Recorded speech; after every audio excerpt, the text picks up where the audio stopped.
अब कुछ पाकिस्तान की फास्ट बॉलिंग पर मैं बात करना चाहूँगा और मैं आपसे ये चाहूँगा कि फास्ट बॉलिंग में जो हमारे अहम सुतून हैं उनके अगर नाम लूँ तो उनमें से सबसे अहम फास्ट बॉलर शाहीन शाह आफरीदी, उनके साथ T20 स्पेशलिस्ट और तेज़ bowler Haris Rauf, fast bowler Naseem Shah और मोहम्मद हसनैन हैं। मैं एक एक करके आपसे बात कर लेता हूं। सबसे पहले बात कर लेते हैं फास्ट बॉलर शाहीन शाह आफरीदी की। 17 साल की उम्र में बैनुल अक़वामी डेब्यू करने वाले शाहीन आफरीदी का उरूज हम सब ने देखा।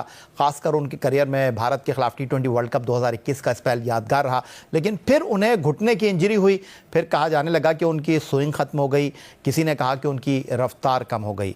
नई गेंद से बॉलिंग करने के आप माहिर समझे जाते हैं। आपको क्या लगता है कि मतलब क्या गलत हो रहा है? आकिब जावेद उनके लाहौर कलंदर में कोच रहे हैं, अगर मैं गलती नहीं कर रहा तो शायद शेखुपुरा में आकिब जावेद ने ही आपके टैलेंट को भी परखा था। तो शाहीन के साथ कोई बताने वाला नहीं है या उनकी इंजरी उनके लिए आपकी नज़र में ख़तरनाक साबित हो रही है? या देखो, मुझे आई डोंट नो कि किस नोयत की इंजरी है, वो किस तरह से रिकवर क्यों नहीं कर पा रहे, मगर उसने 140, 141, 139 पे बॉलें की हैं लास्ट जो उसने चैंपियन ट्रॉफी के लिए। अच्छा, शुरू में जिस तरह से शाहीन आया था, जिस जगह से बॉल रिलीज कर रहा था, अब उस जगह से रिलीज नहीं है, वो रिलीजिंग पॉइंट वो वाला नहीं है। या ठीक है, एक तो एक छोटा सा, ये छोटी छोटी मिस्टेक होती है जो आपको बड़े वो जाके बड़ी जिस तरह से आप कह सकते हैं कि बड़े विकेट टेकर आप नहीं बनते। दूसरा, आप अगर एज ए फास्ट बॉलर आपने वर्ल्ड क्लास क्रिकेट लंबी खेलनी है, आपका बॉल अंदर नहीं आएगा। As a fast bowler left arm आप लॉन्ग टर्म नहीं चलो। जब आपका ball left arm fast bowler का, जितने भी बड़े आप जो लॉन्ग टर्म फास्ट बॉलर खेले आप निकाल के देख ले, ठीक है। जिसका भी फास्ट बॉलर का बॉल अंदर आया, लेफ्ट आर्म स्पेशली, मैं लेफ्ट आर्म की बात कर रहा हूँ, अभी राइट हैंड पे नहीं आया, तो वो लंबी क्रिकेट खेला है।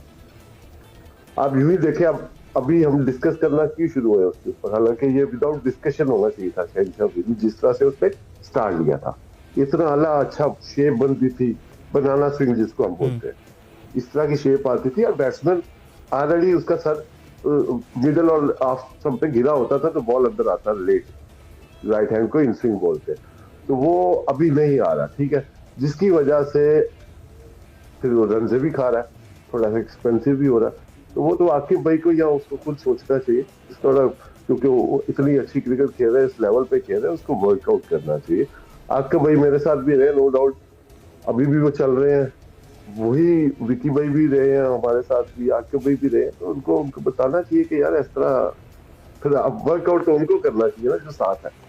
अच्छा, आपने उनकी गलती को भी आइडेंटिफाई कर दिया है, आपने ये भी बता दिया है कि प्रॉब्लम है का? नहीं यार, मैंने गलती नहीं है यार मैंने आइडेंटिफाई नहीं किया, मैंने उसको बता भी दिया, हल्का सा हिंट भी दे दिया, और लाला को भी मैंने मैसेज छोड़ा था कि लाला इसका बॉल अंदर नहीं आएगा ना, ये लंबी क्रिकेट नहीं खेले। अच्छा, तो अंदर कैसे आएगा बॉल? क्या इसके लिए प्रैक्टिस करना पड़ेगी? क्या इसके लिए टेस्ट क्रिकेट खेलना पड़ेगी? छोटी सी तो बातें बताई है कि छोटी छोटी चीजें हैं, वो आपने ठीक कर लिया। इसका पहले क्यों अंदर आता था, अब क्यों नहीं इतना अच्छा बॉल स्विंग हो रहा जिस तरह पहले होता?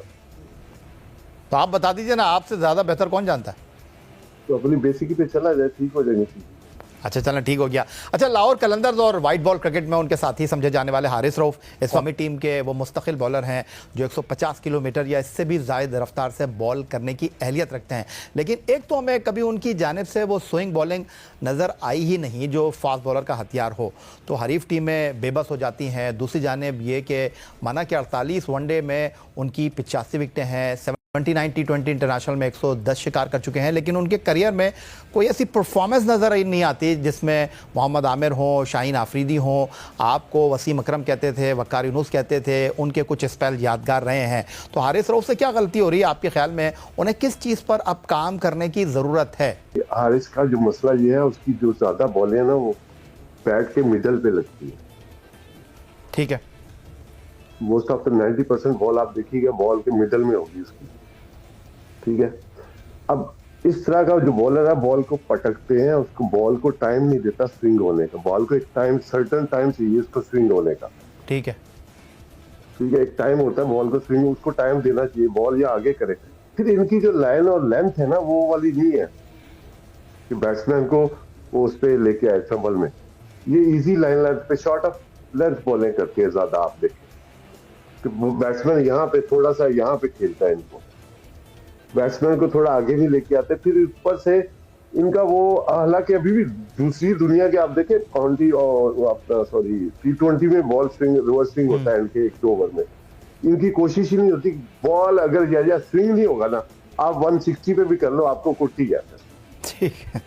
तो आप कोशिश करो बॉल की शेप बनाने की, बॉल का ख्याल रखने की, आपने किस वक्त किस ओवर में आना है, आपने एंड के ओवर करने हैं, आपका बॉल कैसे उसका एक तरफ शाइन कैसे करना है, दूसरी तरफ से उसको कैसे रखना है, क्योंकि बॉल बन जाता है अभी भी, चाहे 2 नए बॉल है। जिस तरह के पिचेज है आप बॉल बना सकते हो लीगल तरीके से, जैसे ऑस्ट्रेलियन करते हैं, उनका भी रिवर्स स्विंग होता है। इतनी सी स्विंग चाहिए बैट्समैन को रिसीव करने के लिए, इतनी 1 या 2 इंच, दैट्स ऑल।